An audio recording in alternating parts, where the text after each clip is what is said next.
Zani Kristo Yesu mukunzi wacu yazanywe no guhebura n'imubijwi ya Yesu narinizina nyihiwe rirutamazina yose na utazigwa nawe Yesu mwiza rwose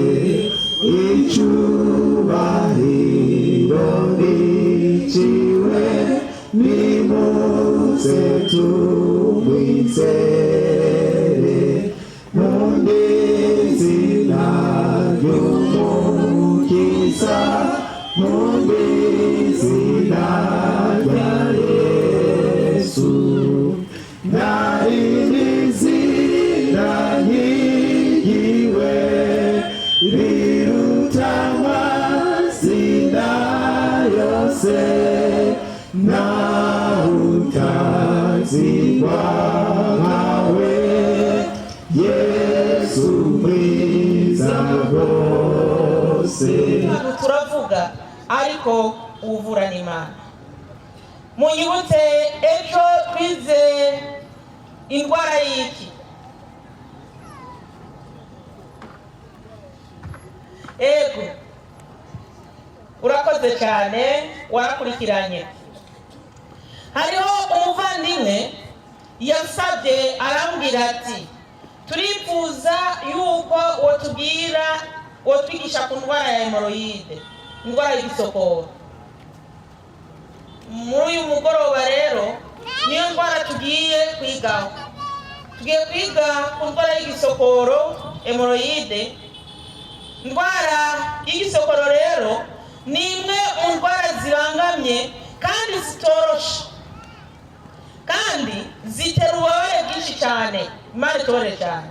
Mu by'ukuri indwara y'igisokoro ni indwara igoye, si nk'uko ejo ku mushishi tunababwiye ko ari indwara yoroshe kuvura, ariko igisokoro siko bimeze, ariko nayo iravurwa, ariko ntibyihuta nk'umushishito. Rero ku bantu basanganywe indwara ya hemoroide kenshi barivuza bikanka kumbure aha na hariya, ariko mu by'ukuri iravurwa. Rero indwara y'igisokoro ni imwe mu ndwara zitoroshe kandi zitera ububabare bwinshi cyane kuwigwaye, bigatuma yamara intege nke, mbere benshi bakagira n'umwiheburo kuko benshi bibaza ko ata bundi buryo bubikiza atari kubagwa canke bakarinda kubatwara mu mabroke operatoire. Imana itore cyane. Ariko kandi iyo ndwara si indwara idakira, ni indwara ikira kandi neza cyane.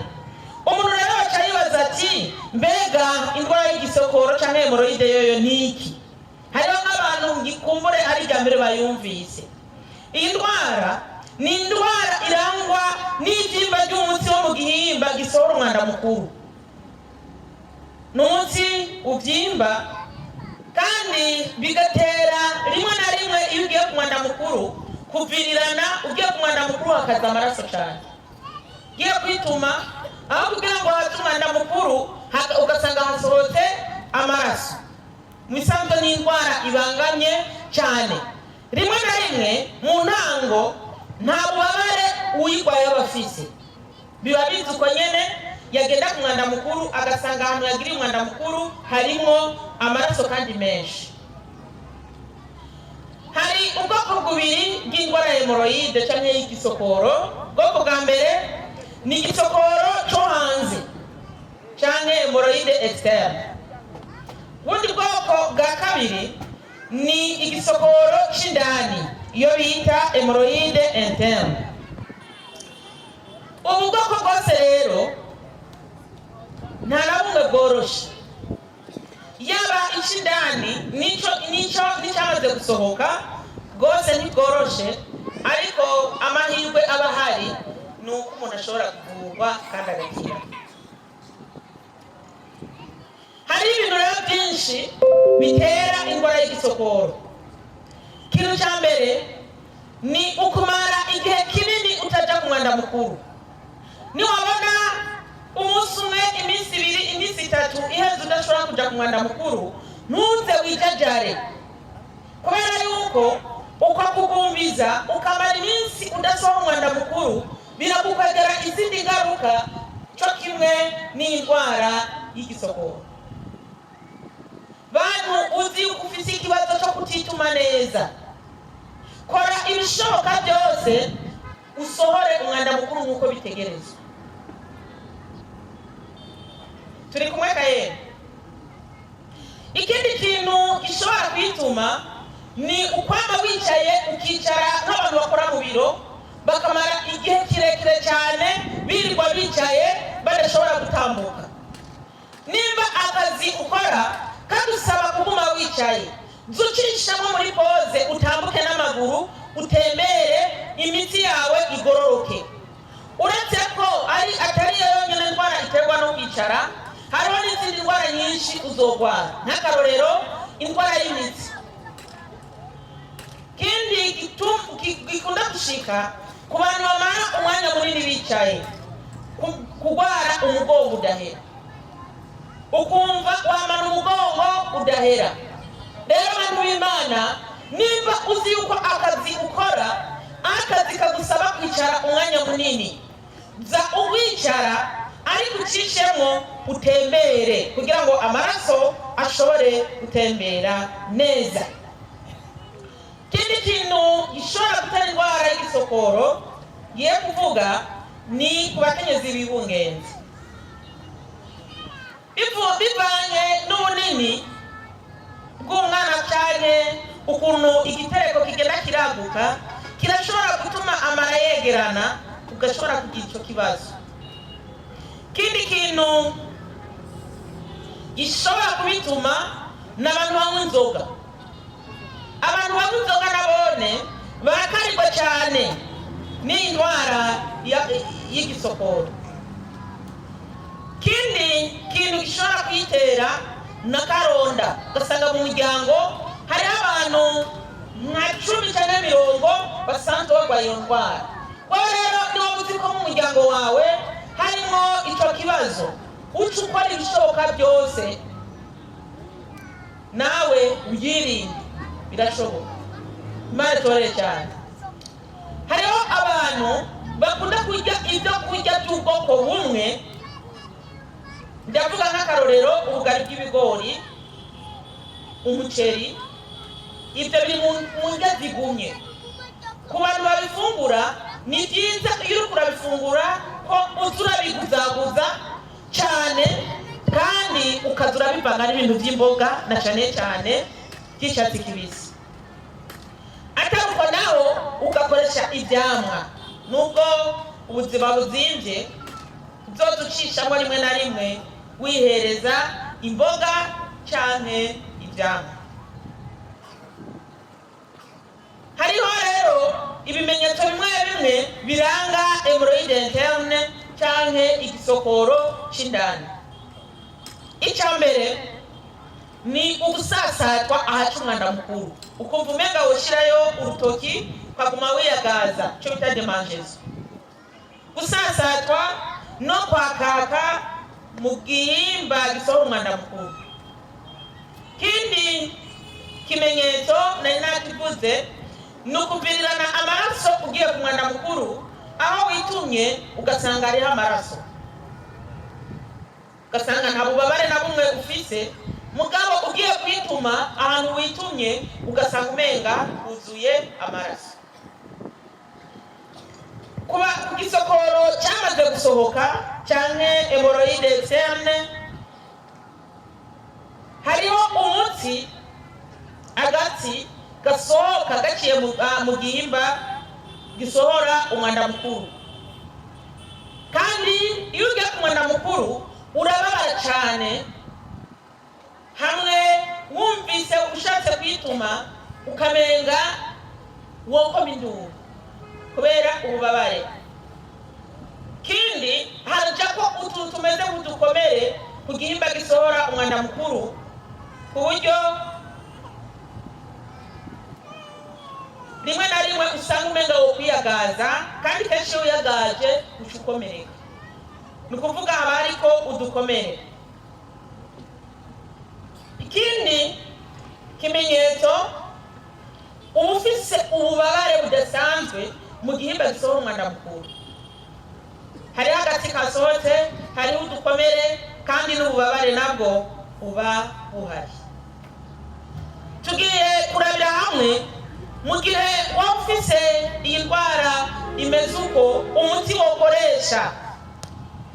Benshi bihutira kuja kwibagisha kubera yuko nta bundi buryo babona hafi yabo bushobora kubafasha.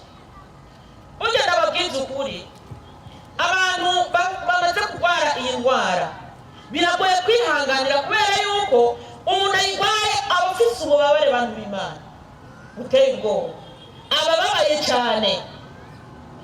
Umuti wa mbere wokoresha mu gihe wowe ufise kino kibazo, ubwa mbere fata akamenyero kawe ko kunywa amazi. Fata akamenyero ko kunywa amazi ashushe y'akazuyazi, cyane cyane mu gitondo.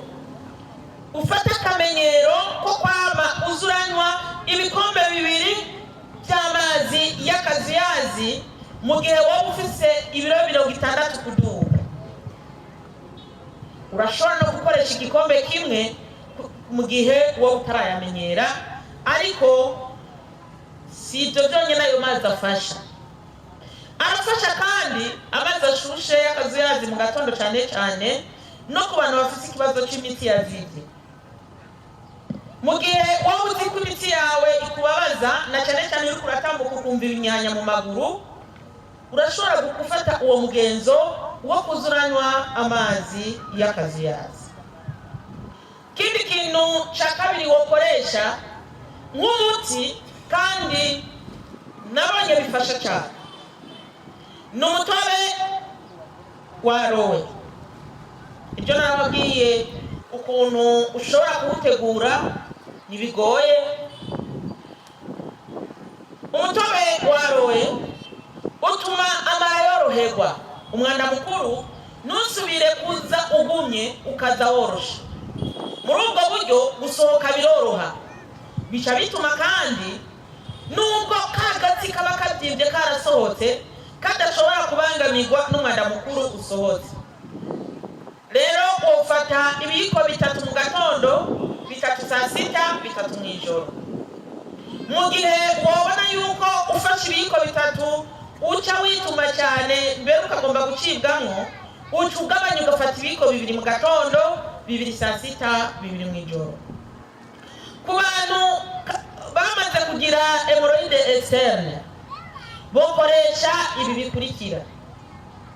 Fata intete 3 za tungurusumu uziteke mu mazi zidasyeye. Urafata amazi ukayashira ku mbabura ukayateka, hama amaze kubira ugatereramo intete 3 za tungurusumu ukazireka zigasha hagati y'iminota 10 na 15 zitereye muri ayo mazi.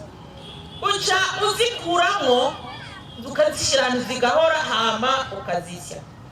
Fata ibiyiko 3 by'ibumba ryera ubigire nk'agatsima ucumbishije amazi y'indimu.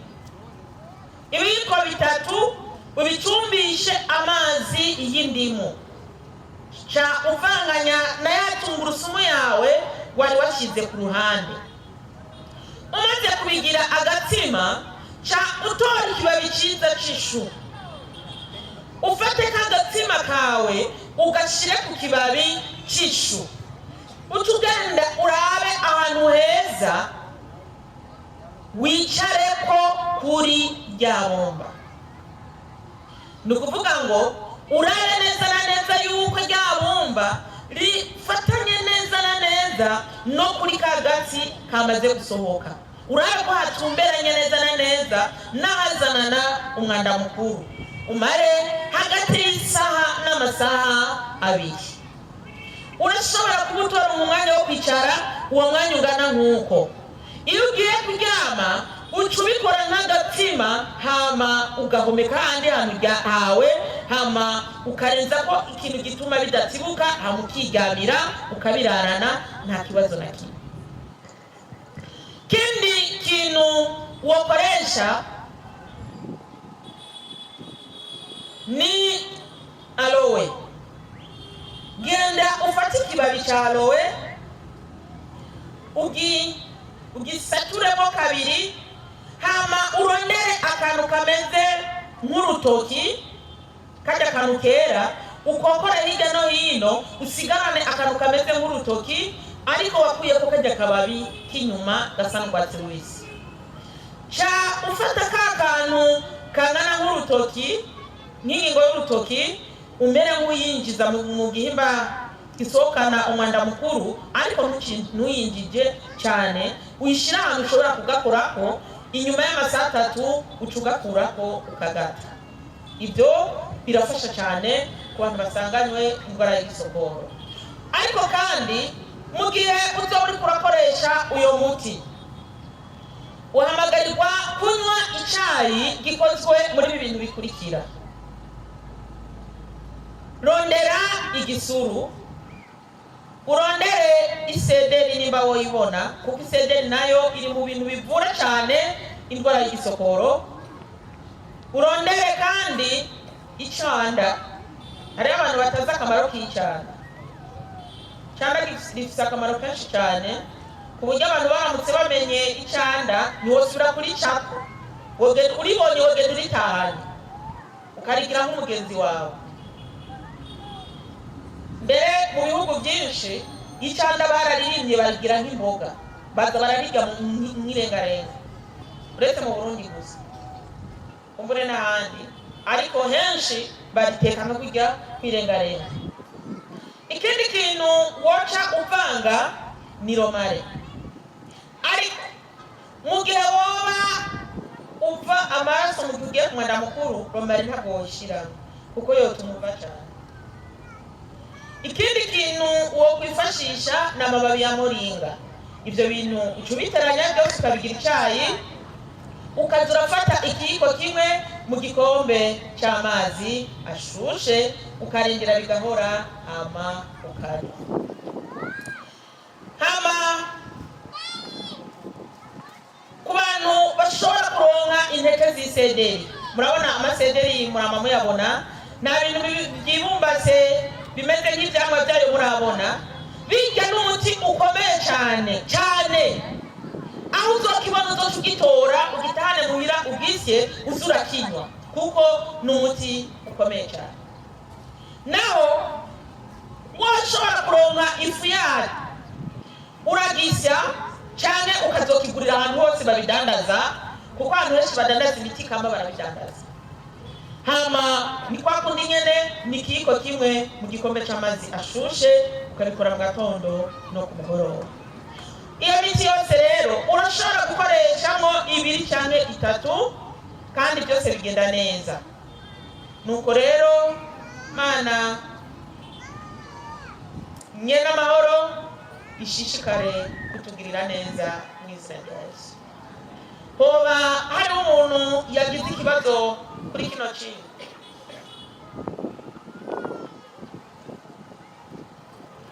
Hari umuntu yagize ikibazo ngo ngene ndakishura? Ndabasezeraniye yuko ikigwa nzogena nigisha nzogena ntanzemo n'inyishu. Yego baza.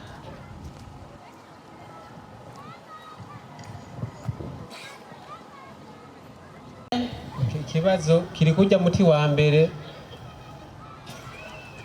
ukozwe mu ibumba. Twabonye ko ugomba gusozerwa guhera ubwo mutangire kuwukoresha. Twabonye ko ucurondera ibabi ry'ishu. Ikibazo rero ahantu kiri naha, mbega ico kibabi c'ishu kiba kiri hagati y'umubiri n'ibumba canke kiba kiri kibumba hama umuntu akicarako? Ariko inyishu wayiha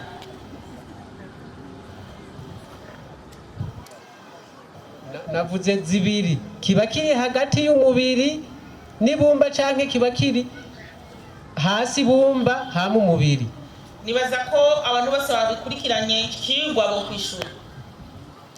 Ni ukuvuga reka manze ndagusigurire akamaro k'ico kibabi c'ishu. Ikibabi c'ishu akamaro kaco ni ukurinda ko ibumba ryuma, kubera yuko ibumba rigumye ricako umuyaga rica ryuma, rica rimera nk'isima. Rimaze kumera nk'isima ntiriba rigishoboye gukwega imigera y'ahantu uri kuravura. Rero ikibabi c'ishu kiza kugufasha kutuma kwibumba, niko kamaro kacu cyonyine. Ni ukuvuga ngo ntiwafata ishu ngo urishire hagati y'umubiri n'ibumba ntacyo wowe ukoze, ahubwo ibumba rija ku mubiri hamisha ukarenza ko kugira ngo cya kibabi c'ishu kize kurinda ibumba kuma, kubera ko ibumba rikora nka sumaku. Burya ibumba ritose ahantu hose ikintu cyose kigegereye kirakwega. Nico kimwe n'igitunguru, nico kimwe n'igitunguru. Kirazira kikazirizwa gukata igitunguru ugateka igipande, ikindi gipande ukakibika mu ndaza kugiteka mu yandi masaha akurikira. N'amakosa akomeye rwose. Niyo mpamvu n'abantu muteka muzaze mugura ibitunguru bikwiranye n'ibyo mushaka guteka. Ndabaha akarorero n'ubu abantu mwese muteka muhite mubikora. Uza kugura igitunguru upasure igipande kimwe ugiteke, ikindi ugitereka ahantu runaka ngo uzogiteke ejo niwagikorako uzosanga coroshe. Sinzi ko murabibona. Ugiye kugikorako womenga n'umuntu yakibabuye. Ni kubera iki? Ni kubera yuko igitunguru ahantu giteretse imigere yose iri ngaho hantu, cya gitunguru cyose gica kikwega kikayitwara. Iyo rero wagikase ukaza kugiteka, ugiye guteka n'ubundi ya migera igitunguru cyamaze gukwega akaba ari ugiye kugaburira umuryango. Si byiza rero iyo ugiye guteka suma igitunguru ufumugure gato gakwiranye n'amafaranga ufise, hakugura kinini kizoza kuguteza indwara. Zina ry'Imana yacu ni habicubahiro. Nibumba rero nuko hariho n'ubundi yambajije ibya infection. Nibumba kuri infection nuko rikora, rifite ubushobozi bwo gukwega imigera iyo ari yose iba yegereye ikintu runaka kiyegereye. Mwebwe ntimushobora kubyumva kubera yuko kumbure mutabikoresha. Nikikwereka uzohinyagare ku kuguru cyane ugira akantu runaka kakabyimba, uzoca ufata ibumba kwa kundi nyene urigira agatsima uhomekeko, hama urenga ko ikibabi c'ishu ucufunga, ejo mu gatondo uzomera nk'utavunitse kandi wari wahinyagara, kubera yuko ibumba riba ryakuyemo ububabare bwose buba buri ahantu runaka hamaze kugira ikibazo. Sinzi mwanya bampaye, ndabura nk'iminota 2, nimba hari ubundi muntu afite ikindi kinavuga yokibaza kugira ngo turangize. Muhagurutse dusenge. Mwami Mana yacu kandi Mana yacu izina ryo rihabwa icubahiro. Turagushimiye kubw'ineza n'uruntu wamugirira umwana w'umuntu, wadukoreye ibihambaye natwe turanezerewe. Reka abana bawe bashagaje mwa kino kibanza bumve ubushobozi bwa Mpwemu Yera bukorera muri bo, tubisabye mu izina ryawe.